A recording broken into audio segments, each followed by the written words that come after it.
Israel has the right, and I would add responsibility, to respond to the slaughter of their people. And we will ensure Israel has what it needs to defend itself against these terrorists. Hamas is hiding behind Palestinian civilians and is despicable and, not surprisingly, cowardly as well.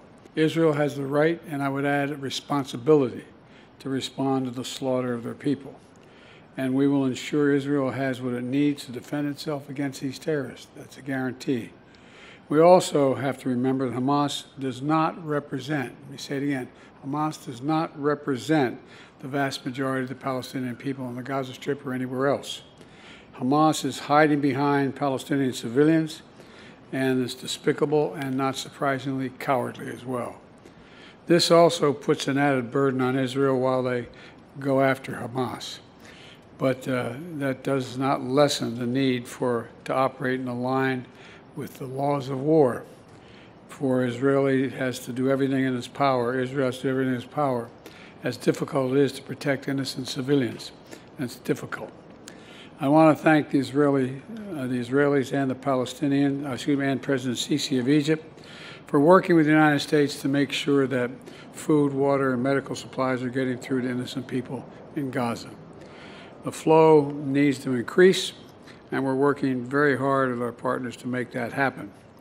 We're also working around the clock together with our partners in the region to secure the release of hostages, and including American citizens left behind and held by Hamas, and the safe passage of foreign nationals out of Gaza, not just Americans, but Australians and a whole range of people who are trapped in Gaza. I also want to take a moment to look ahead toward the future that we seek. Israelis and Palestinians equally deserve to live side by side in safety, dignity, and peace. There's no going back to the status quo as it stood on October the 6th.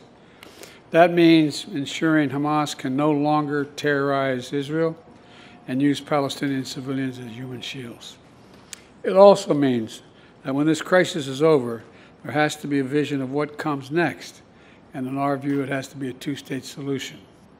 It means a concentrated effort from all the parties, Israelis, Palestinians, regional partners, global leaders, to put us on a path toward peace. In the past few weeks, I've spoken to leaders throughout the region, including King Abdullah of Jordan, President Sisi of Egypt, President Abbas of the Palestinian Authority, and just yesterday with the Crown Prince of Saudi Arabia, about making sure there's real hope in the region for a better future, about the need, and I mean this sincerely, about the need to work toward a greater integration for Israel, while insisting that the aspirations of the Palestinian people will be part of that future as well.